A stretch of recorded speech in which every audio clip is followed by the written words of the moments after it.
Hi guys, welcome back to my channel. Thanks for your contribution towards the growth of that channel. In our previous meeting, we examined Concord, and I said Concord can be subdivided into two, and we try to look at just a part of that aspect, which is subject and verb agreement. On the subject and verb agreement, we've examined three rules so far. The first has to do with grammatical concord. We've looked at compound subject, a situation where we have a compound subject, and lastly, we looked at situation where we have intervening phrases, which can also be called accompaniment concord. Therefore, today we want to look at another three rules as far as concord is concerned. These rules are: number one, summation plurals; number two, singular in form but plural; number three, plural in form but singular.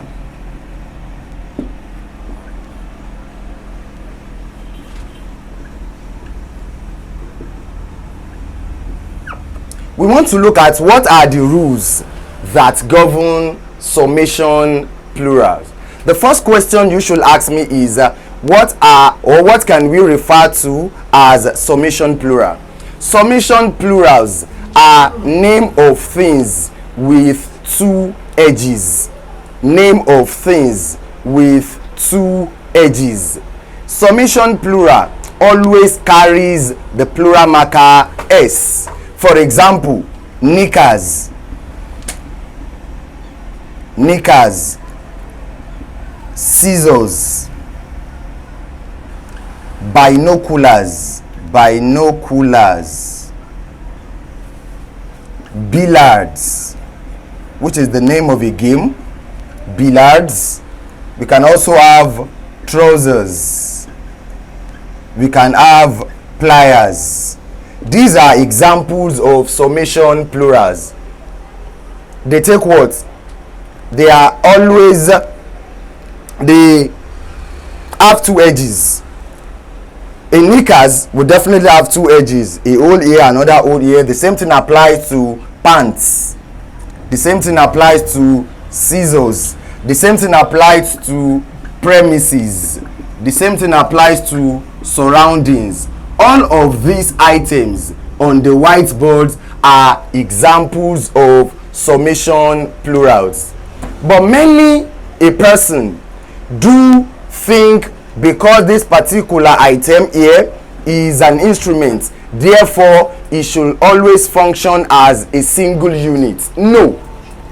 For summation plural, whenever you have any of these items as the subject of a sentence, they should always attract a plural verb.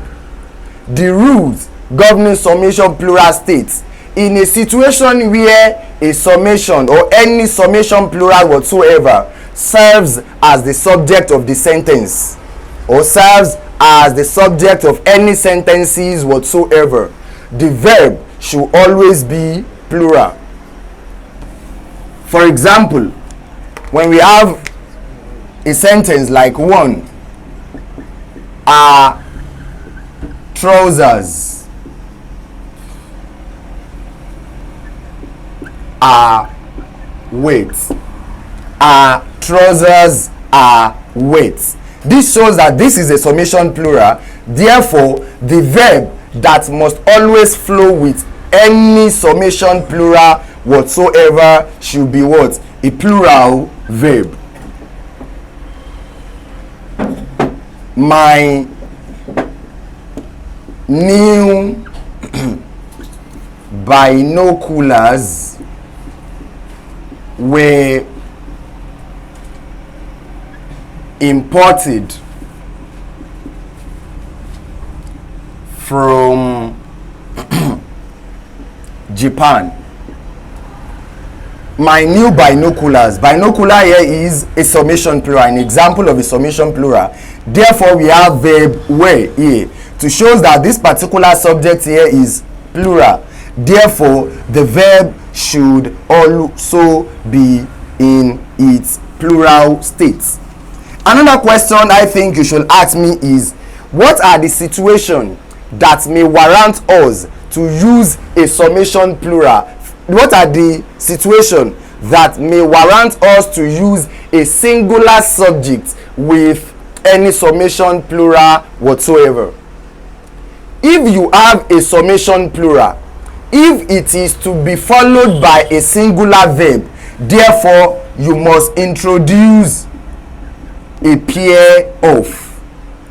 If you use a pair of with any summation plural, when introduced with words like a pair of, the verb that must flow with such statement or such expression or such sentence should be a singular subject.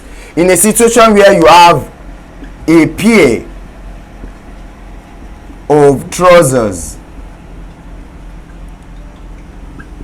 is weight. The moment you have what? A pair of, the subject of that sentence will not agree with the trouser.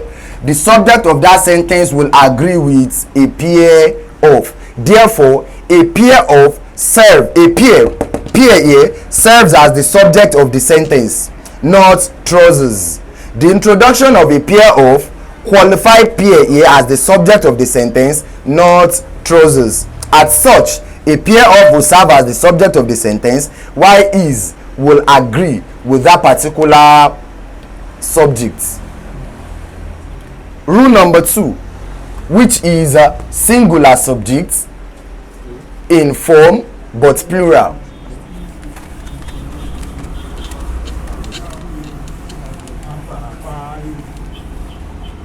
There are some words like poor, the poor, the police, the cattle.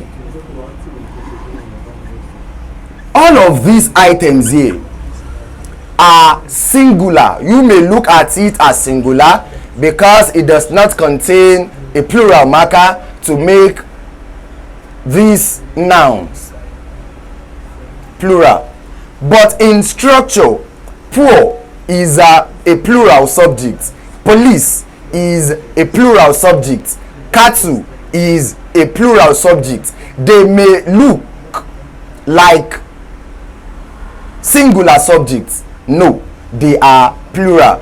When you have any of these items as the subject of a sentence, it should be followed by a plural verb. The poor are hungry. The poor are hungry, not the poor is hungry. The rich also cry. The rich also cry. You remember vividly when we talked about lexical item in my previous class? I said lexical verb will take s in the singular state, while those without s will be in the plural state. Also, the cattle, the police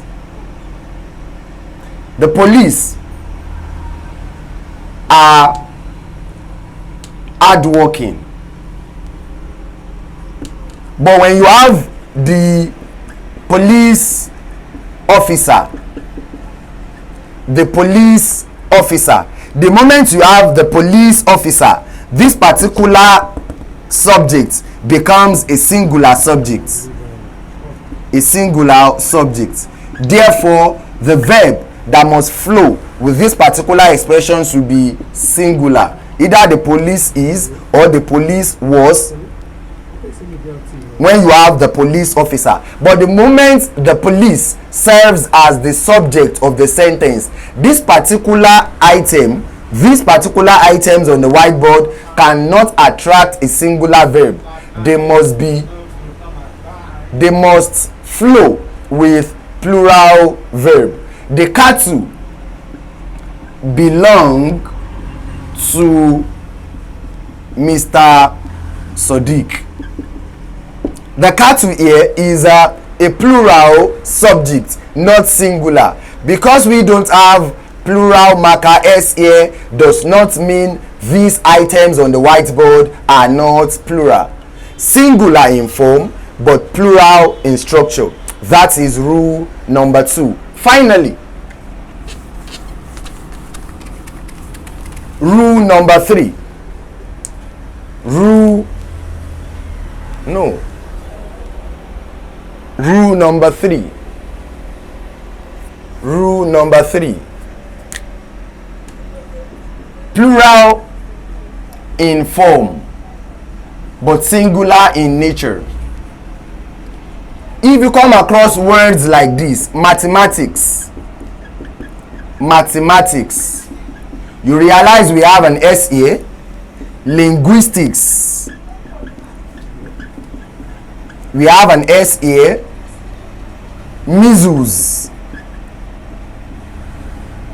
there is an S.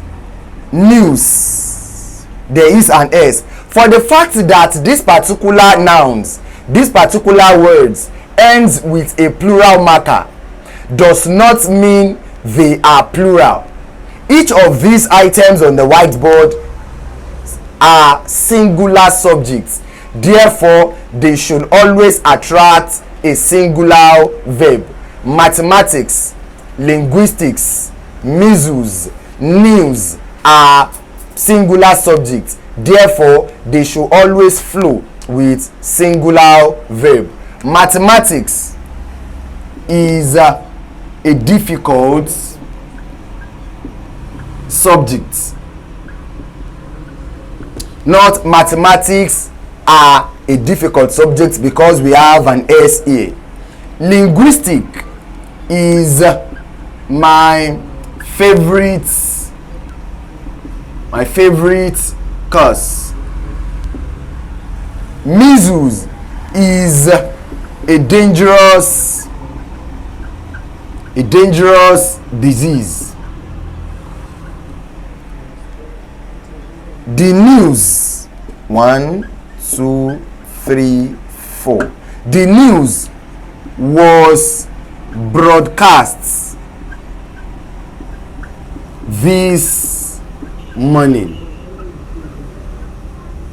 The news was broadcast, not the news were broadcast. The news here is a singular subject. Measles here is a singular subject. Linguistics here is a singular subject. Mathematics here is a singular subject. Therefore, in form, they may be looking like a plural subject, but in terms of the structure and what they stand for, they are singular subjects. These are the 3 rules that I promised to examine, and I believe I have unraveled, I have demystified some of the mystery behind these rules. In our subsequent class, we will look at the notional concord as well as the concord of proximity. Thank you for your support. Kindly endeavor to like and share on every platform that you come across. Thank you and God bless.